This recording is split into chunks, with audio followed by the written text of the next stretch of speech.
ओम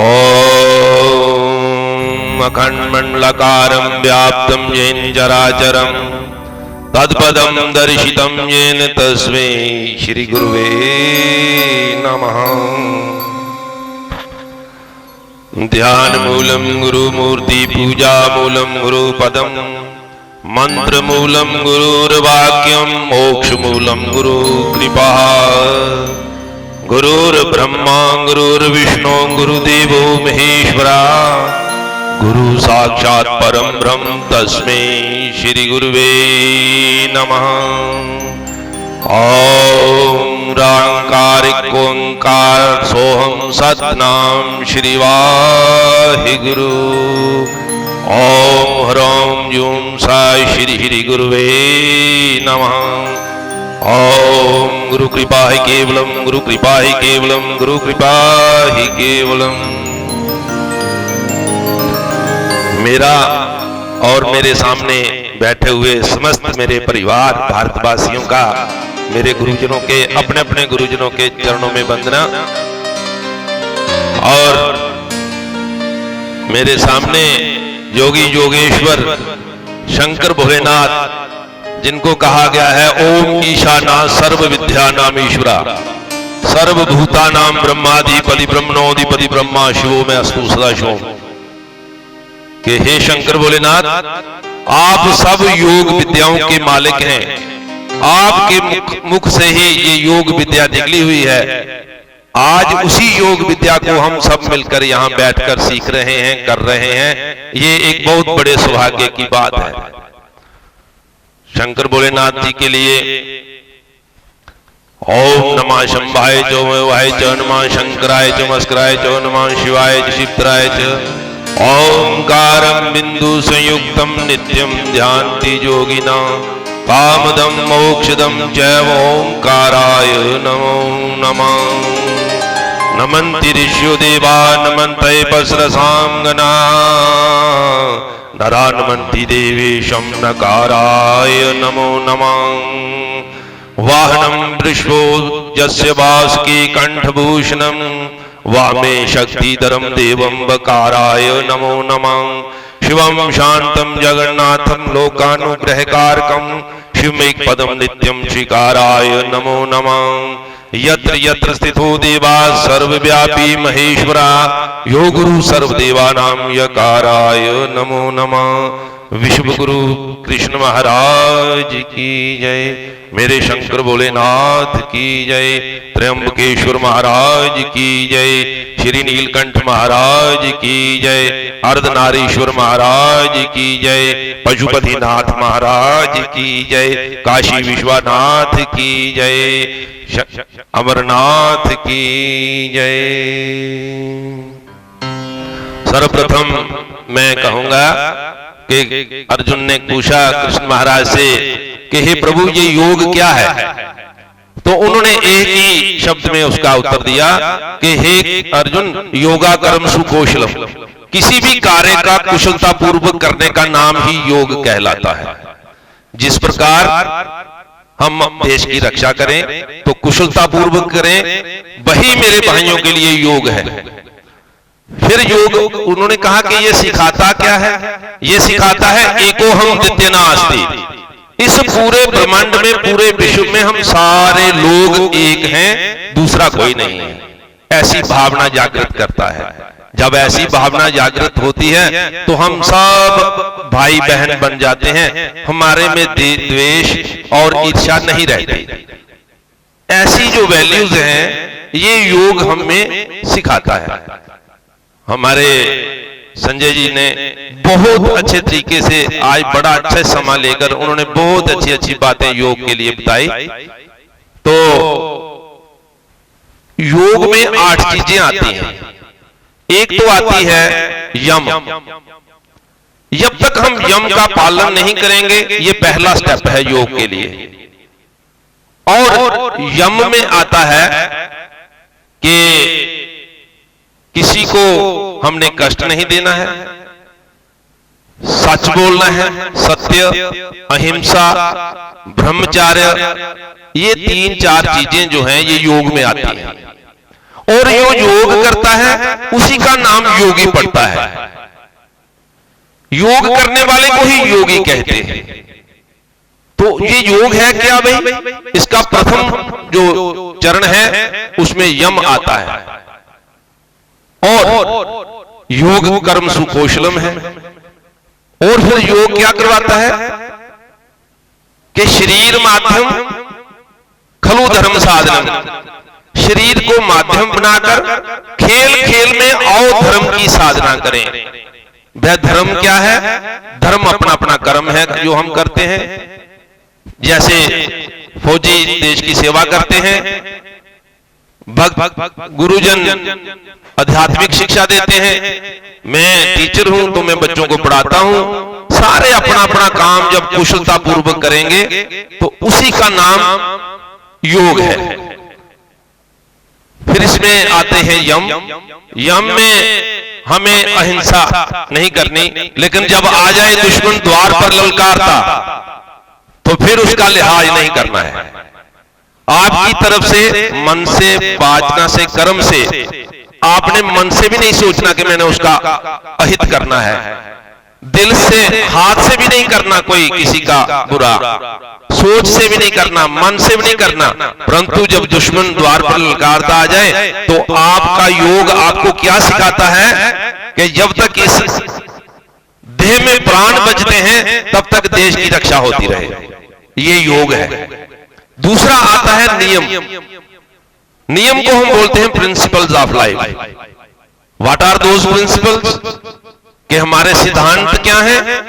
सिद्धांत है स्वच्छता। पहला सिद्धांत है शौच, जिसको संस्कृत में कहते हैं कि हमने स्वच्छ रहना है, अपना गांव, अपना शरीर स्वच्छ रखना है, अपना गांव स्वच्छ रखना है, अपना शहर स्वच्छ रखना है, अपना देश रखना है।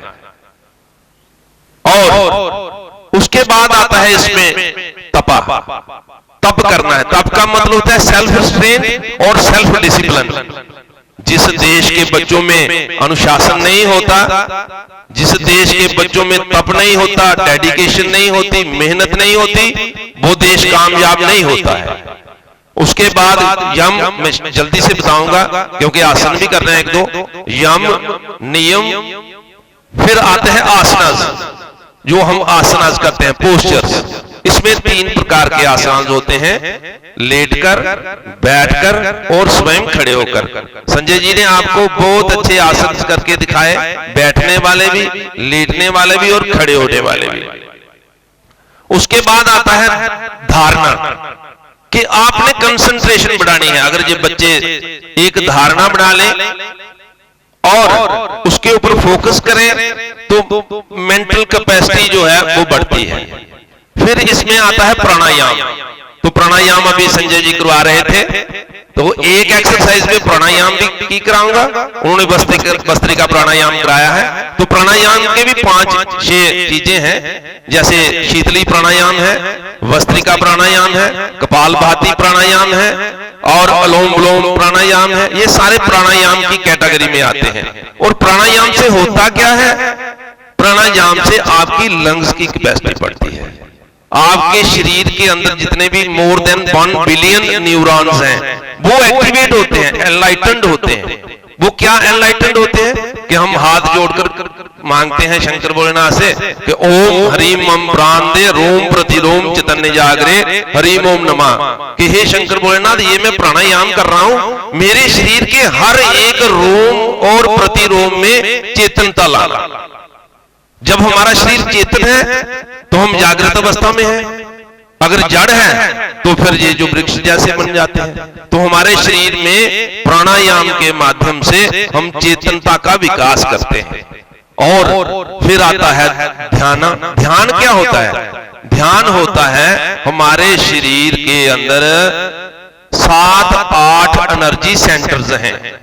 जैसे मूलाधार है, स्वादिष्ठान चक्र है, मणिपूरक चक्र है जिसको नाभि चक्र बोलते हैं, अनाहत चक्र है जिसको हृदय चक्र बोलते हैं, विशुद्धि चक्र है जिसको कंठ चक्र बोलते हैं, आज्ञा चक्र है जो विभूति के बीच में होता है, और सहस्त्रार चक्र है। इसको ध्यान ये 7वां इसका स्टेज है योग का। तो हर एक चक्कर के ऊपर आपने फोकस करना है, उसके ऊपर ध्यान लगाना है, इससे आपके अंदर बड़ी ऊर्जा प्राप्त होती है, आप हर कार्य को बड़े आसानी से कर पाएंगे। इससे मुझे पूरा यकीन है, क्योंकि मैं वो बातें बताता हूं जो मैं स्वयं प्रैक्टिस करता हूं। मैं वो बातें कभी नहीं बताऊंगा जो जिसको मैंने प्रैक्टिस नहीं किया हो। क्यों कि मैं टीचर हूं, तो एक टीचर का काम है कि वो स्वयं पहले वो काम करे जो उसने अभ्यास किया हो।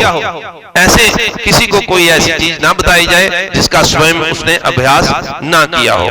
तो लास्ट स्टेज आती है समाधि की, वो मेडिटेशन की होती है। उस समय हर एक इंसान को योग में, हर एक बच्चे में ईशावास्यमिदं सर्वम, मेरे में, बोबो जी में, इन पेड़ पौधों में, इन पक्षियों में, आप सब में जब आपको परमात्मा दिखाई दे तो मान लो आपकी समाधि का समय आ चुका है। आपकी समाधि लगना, परमात्मा से मिलने का समय आ चुका है। मरने के बाद नहीं, जीते जी ही आप परमात्मा का एहसास कर पाएंगे। तो ये समाधि की अवस्था होती है। तो मैं एक आपको उर्दू का शेर भी बताऊंगा। तो कई हमारे जहां पर बैठे हिंदू भी हैं, मुस्लिम भी हैं, सिख भी हैं, ईसाई भी हैं। तो मैं ये चाहूंगा कि ये जो योग है ये स्पिरिचुअलिज्म सिखाता है, वो हमारा धर्म अलग से है, उसको हम रिलीजन कहते हैं। ये सनातन है, ये सनातन की इतनी प्रकाष्ठा है कि योग किसी धर्म के अधीन नहीं है। तो मैंने एक शेर लिखा था उर्दू में कि हर जर्रे में है अल्लाह का नूर समाया, ये बुत भी तो है उसी की हस्ती का छाया। ये सारे लोग जब हम बैठे हैं, हम इन्हीं में परमात्मा देखें, पशु पक्षियों में देखें, यहां पर देखें, कण कण में देखें, ईशावास्यमिदं सर्वम।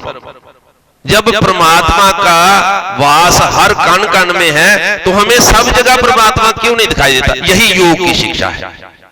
योग भेदभाव और द्वेष नहीं सिखाता है, योग प्रेम और भक्ति सिखाता है, योग शरीर को निरोग रखता है। यही योग इसीलिए पूरे विश्व में आज इसकी मान्यता हो गई है। अब मैं आपको एक आसन कराऊंगा। मुझे पता है कि सारी रात हमारे भाई, मैं आता रहता हूं यहाँ, तो बॉर्डर पे होते हैं। तो हमारा देश जो है दुश्मन देशों से घिरा हुआ है। इधर बांग्लादेश है, वो भी हमारा साथी नहीं है। नीचे पाकिस्तान है, ये तो मैं क्या कहूंगा, अभी मेरी जुबान गंदी होती है, ये तो कुत्ते की दूंब है, ये कभी सुधरने वाला नहीं है। इधर चीन है, वो भी नाक में दम कर रखा है। तो चारों तरफ से भारत वर्ष जो दुश्मन देशों से घिरा है, वैसी परिस्थिति में आप सारी रात जागते हैं और हम सारी रात सोते हैं। तो आपके दिमाग के ऊपर थोड़ी टेंशन हो जाती है, स्ट्रेस हो जाता है। समय से खाना नहीं, समय से नहाना नहीं, पूरी नींद नहीं हो रही। इसलिए मैंने ये निर्णय किया कि आपको मैं हंसाऊंगा, आपको हास्य आसन कराऊंगा। अगर मेरे फौजी भाई हंसते रहेंगे तो आपके चेहरे पे खुशी आएगी। तो पहले हमने हास्य आसन करना है, ठीक है? तो हास्य आसन कैसे करना है? हंसना है, अपना घर बार, अपना शरीर भूल जाना है और खूब हंसना है। तो कैसे करना है मैं पहले खुल करके दिखाऊंगा। आपने रामलीला में देखा होगा कि रावण कैसे हंसता है, तो पूरे शरीर के अंग हिलाता है, वैसे हंसना है आपने, थोड़ा नहीं हंसना। तो वो व्यक्ति जो हंस नहीं पाता तो उसका स्ट्रेस नहीं जाता। तो अभी हम पहले मैं करके दिखाऊंगा, फिर उसके बाद आपने करना है। तो जैसे हम हाथ ऐसे लेते जाएंगे तो सांस भरते जाएंगे। जैसे ये है, तो उसके बाद मैं बोलूंगा गो, तो आपने हाथ ऐसे करने हैं जोर से और फिर हंसना है, जैसे मैं पहले आपको करके दिखाऊंगा।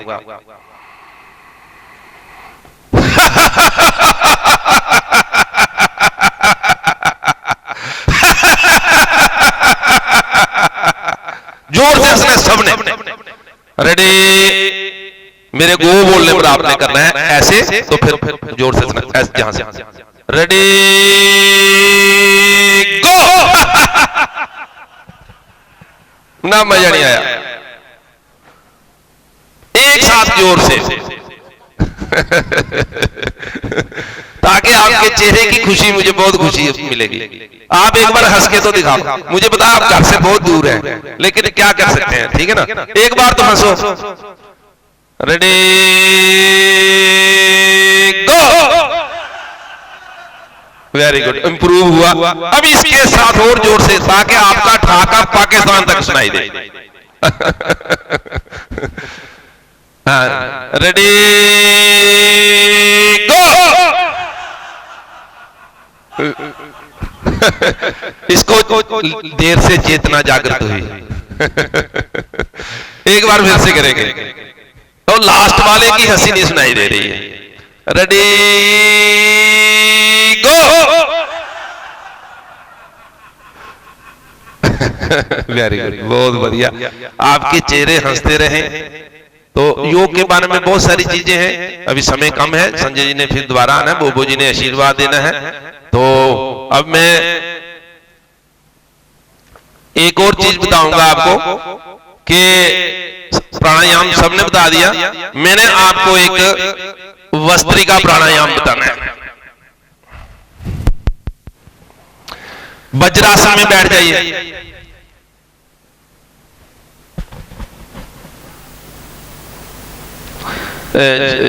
बेटे ये माइक दिखाना, ये वाला सामने वाला।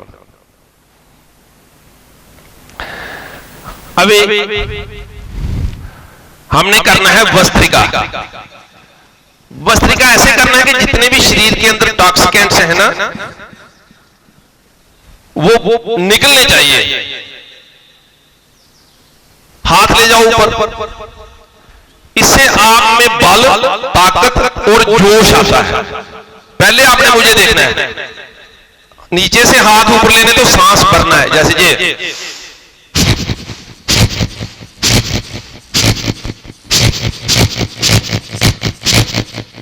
बात समझ आई? आपने फुल फोर्स के साथ ये वाली वस्त्रिका करनी है। इससे आपको बल की प्राप्ति होगी और दुश्मन आपके ये मुट्ठी को देखकर दूर से ही भाग जाएगा। तो वस्त्रिका प्राणायाम कैसे शुरू करना है?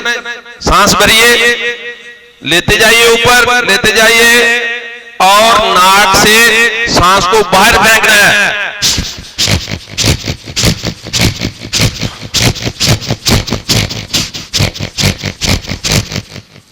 हाँ करिए जरा। अभी इसको एक चीज से और जोड़ना है। एक बार ऊपर, एक बार सामने, एक बार ऊपर, एक बार सामने, एक बार ऊपर, एक बार सामने। लेकिन करना क्या है?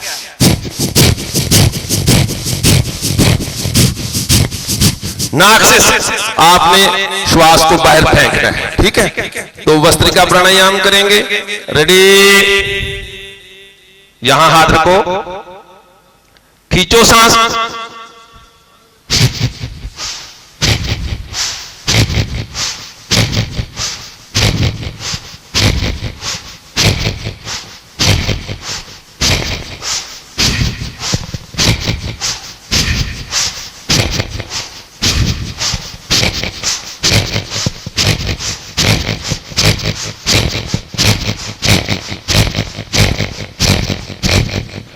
ये हो गई वस्त्रिका प्राणायाम, ताकत, फौजियों में ताकत डालने के लिए।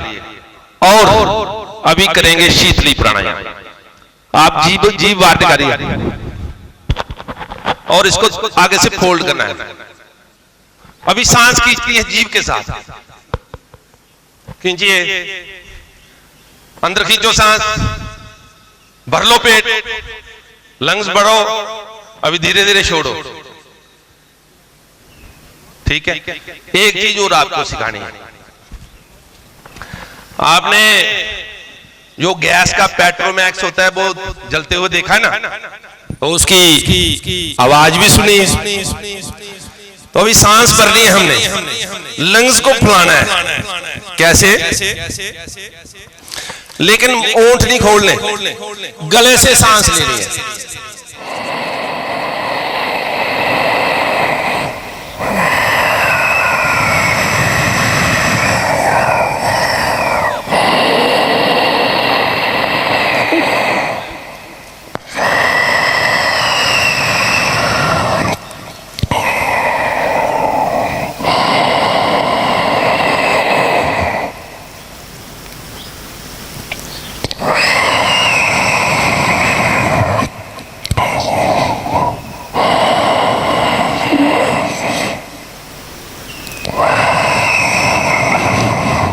ये गले से सांस होती है। ठीक है, अभी समय नहीं लेता हुआ ज्यादा, तो अभी ध्वजारोहण होगा, तो जनगण मन गाया जाएगा उसके बाद। हाँ, क्या टाइम हुआ अभी? कोई बात नहीं, अभी चल जाओ। तो और भी आसन दस है, जाओ हाँ तुम।